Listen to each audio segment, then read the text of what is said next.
Good afternoon, everyone. I really appreciate your patience and waiting as we've been experiencing some technical difficulties. This is the first time that we've decided to do a live Google Chat here at Scarrett Bennett Center, and so it's taken us a minute to get ourselves up and running, so we apologize for the delay. And for those of you that are still with us, thank you very much because I know that it has taken us a bit of time for us to get connected. So today, what we're doing is what's called What's the Connection? And we'll have future programs with that title. And then after that is what we're going to specifically be talking about. And today we're talking about Charleston and Black Lives Matter. My name is Dr. Jocelyn Burdell, and I proudly serve as the Executive Director of Scarrett Bennett Center, a place that creates space where individuals and groups engage each other to achieve a more just world. We will indeed be doing this today. And so just to understand what the format is, our format today will be a conversation between our two panelists. We were supposed to have four, which has been part of our technical difficulty. And if you have any questions, you most certainly can use the, I believe that YouTube, some of you are using the live chat feed, or you can also tweet us at Scarrett Bennett. So it's the ampersand and Scarrett Bennett. We have our two panelists today are Marie Campbell, who is the Assistant Director of Education Programs and Connections at Scarrett Bennett Center, who also engages in community racial justice work here in Nashville, as well as Chandra Allen, who is also our Interim Director of Education Programs and Connections here at Scarrett Bennett Center, and also serves as a strong advocate in racial justice and activism work here in Nashville as well. And so I'd like to move forward talking a little, just briefly about Emmanuel African American Episcopal Church in Charleston, South Carolina, which is one of the oldest African American churches in the United States. It was established in 1816, the church was founded as an AME church because founding members were seeking a worship space where they could escape the racism associated with segregated churches at this time, including the Methodist Episcopal Church. So since its beginning, Emmanuel AME has been a critical site of community organizing protest associated with slave uprising, the Underground Railroad, the Civil Rights Movement, and many contemporary movements that seek justice for oppressed and marginalized communities. Our hearts ache today with such a profound and unimaginable loss because a space that has been one of solace for all faith-based communities has been violated. On Wednesday, June 17th, a lone gunman walked into the historic Emmanuel African American Episcopal Church in Charleston, sat down for about an hour in their prayer meeting before he opened fire and assassinated 9 members of this church community. When reloading his gun, one of the parishioners pleaded by asking, "Why are you doing this?" His response was because he had to. He had to. So how do we wrap our brains around he had to? And so my first question is, what is it about our culture that engenders this kind of violence because you feel that you have to? Does anyone want to answer that question? Yeah, I think we can both jump in a little bit. I think there's no easy answer to that question. And I think that on the one hand, as we've been kind of talking about this as a staff, this sort of culture of violence has become normative. But on the other hand, it still sort of rocks us to our core when we experience as a community, as a nation, this type of violence. And I feel like we have to start to think about some of the systemic and institutional systems that are creating the environment for this. So this sort of deep trenched racism that we have, not only in the South, but particularly, but also around the nation. And I'm going to add a little bit to that. I think sometimes when we talk about these situations, it's easy to think about the gunman or the killer as a person acting as just an individual. It's the lone wolf narrative of, he was, kind of always on his own. He was quiet. It's just this abnormal kind of individual act of violence. And when we get into those conversations, the conversation about race turns to whether or not this person was racist or not, or how individuals do acts of prejudice, or how we act on prejudice.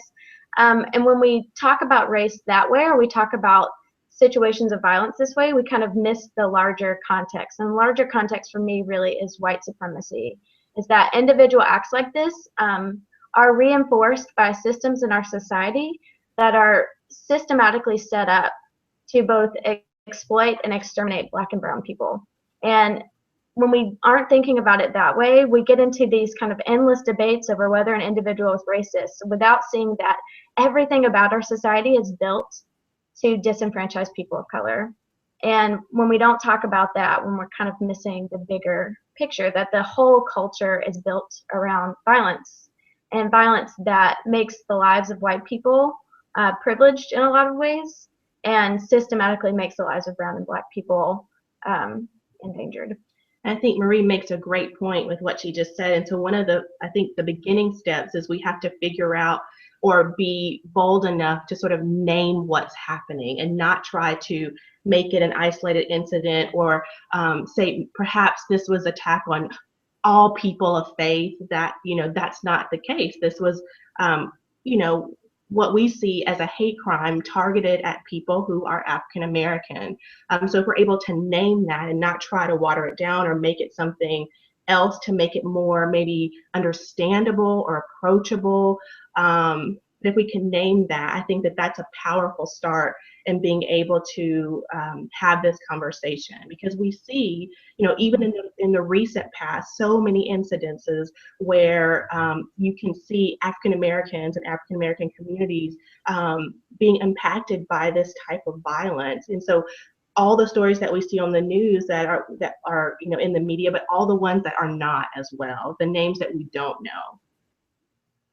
So when you're talking about naming what it is, let's look at the media for a second and think about how they've been talking about what's been happening for the last couple of days. Do we feel that the media really is naming what the real issue here is, and that this has been a hate crime against African Americans? Before I answer that question, can I ask a technical question? Sure. Are you clicking on the pictures below to make sure that when we're talking, we're coming up? It's been doing it automatically. Okay. Just click on it, make sure. Y'all, this is our first time. We've never done anything like this. We're learning. Narratives in the media. Oh, it's something that is so shocking and disturbing to me personally is so when a Black teenager is shot in the middle of the street in his neighborhood for allegedly stealing from a convenience store, and of course I'm talking about Michael Brown, he's demonized in the media immediately. The media does everything that they can to make sure that his character is discredited. And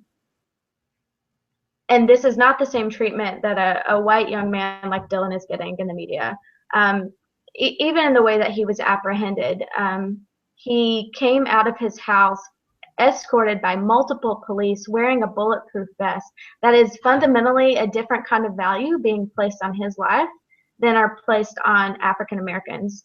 And it's just unbelievable. So and then of course the media is talking about the issue in terms of mental illness or gun control. And again, I think these just evade the deeper kinds of concerns that this kind of behavior is not abnormal. It's really not. This kind of everyday violence against Black and brown people happens all the time.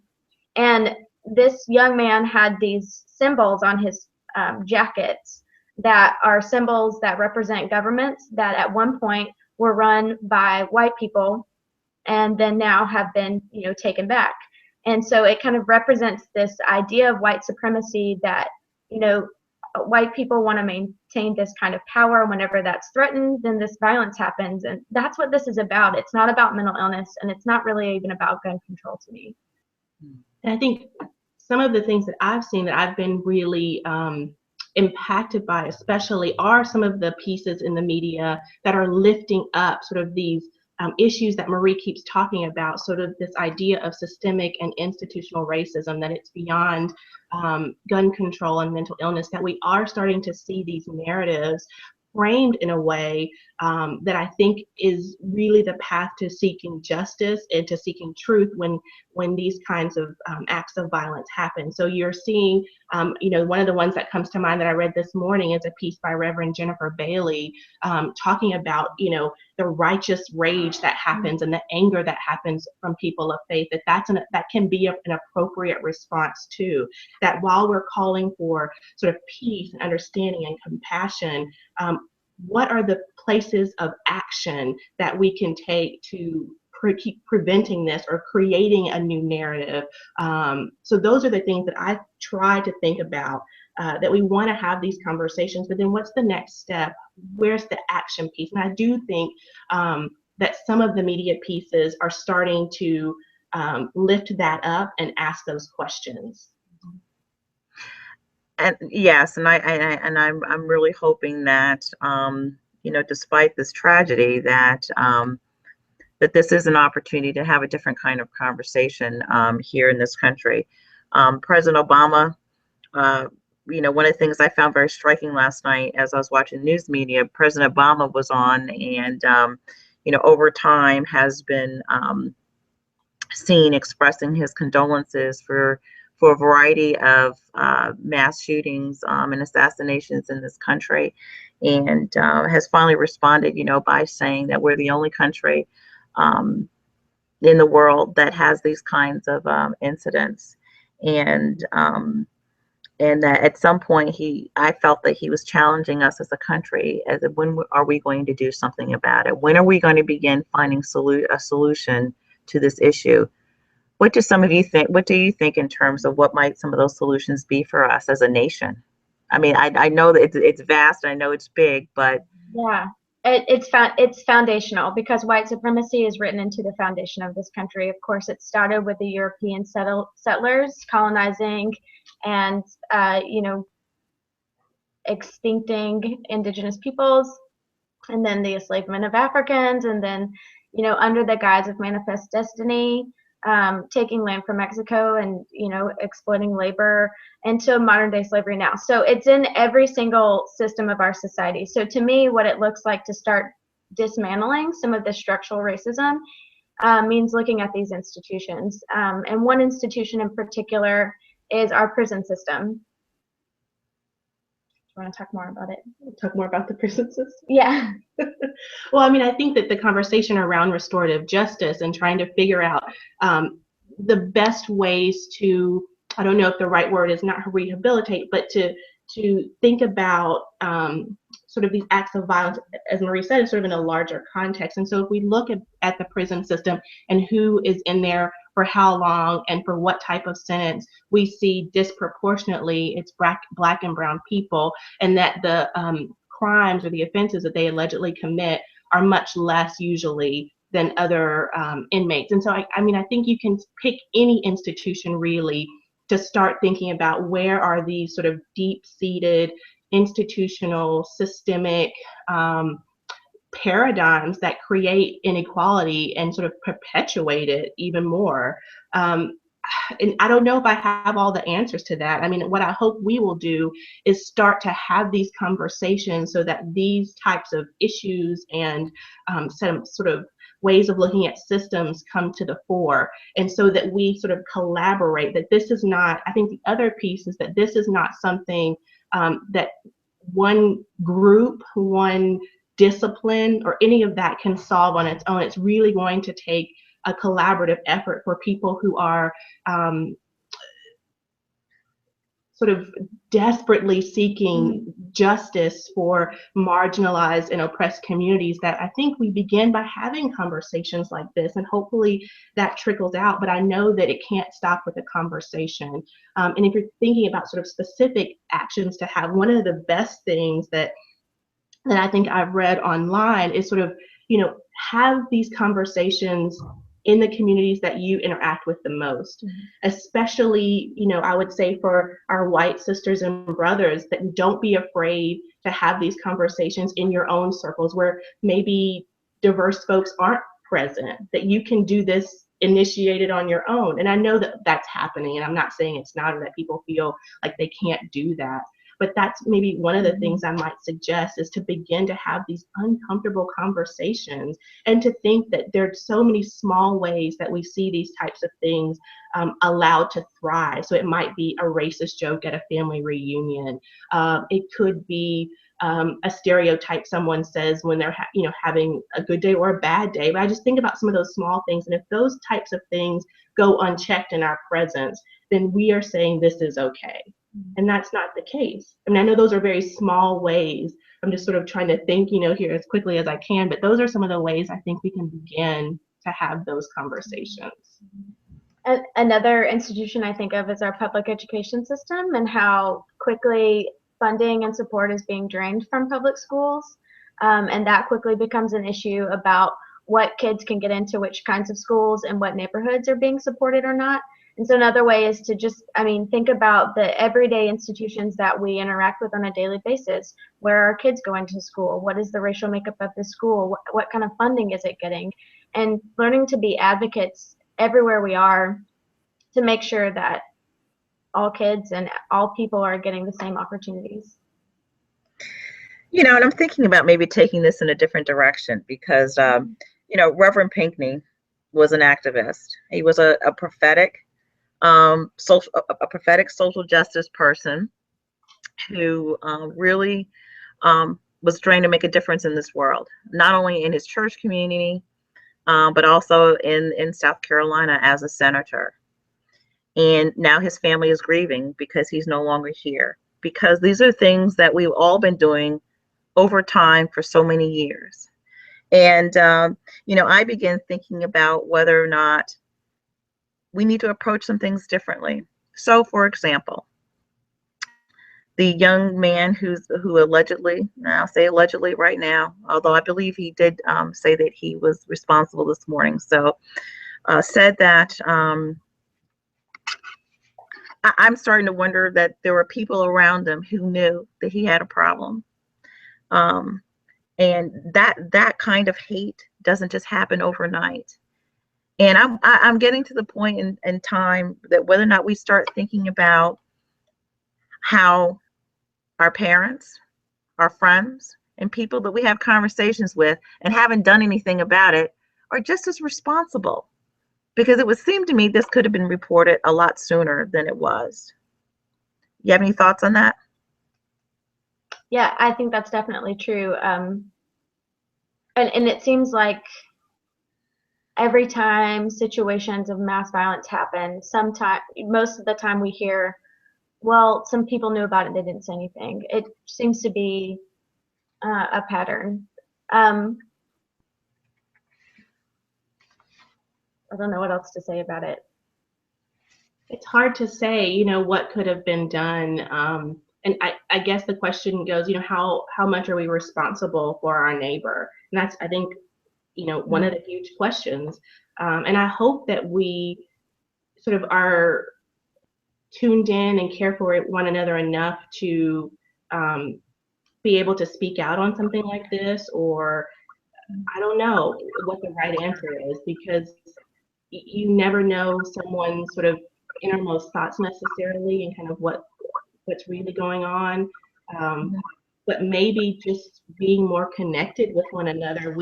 I don't know. It's such a hard question to think about. I would hope that if I were in a situation like that, I might feel comfortable, or or maybe uncomfortable, but courageous or bold enough to maybe, I don't know if it's offer help or bring someone else in. I don't know what the right response would be.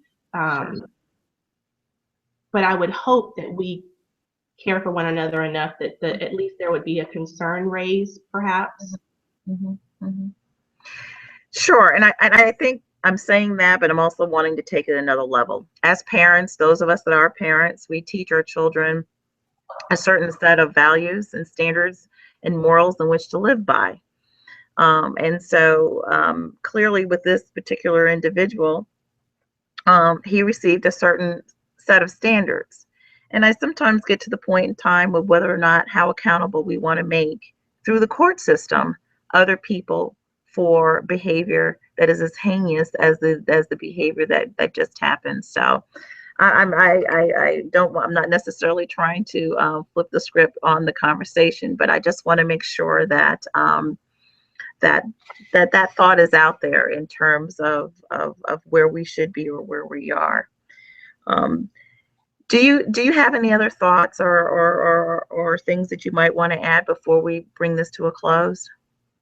I absolutely do. Something that's disturbing me is how frequently I'm seeing the phrase "all lives matter" kind of pop up in response to some of these conversations, and I really would love to address that because I think the impulse there is to say yes, all lives matter, but what these incidences are showing us is that that isn't the case in our society. Black and brown lives do not matter to the people who make decisions, to the institutions that run our lives, and to the people who decide to enter churches and kill people.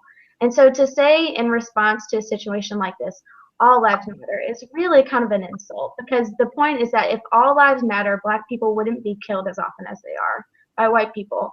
And to continue to say that is just this, it seems to me a defensive kind of posture.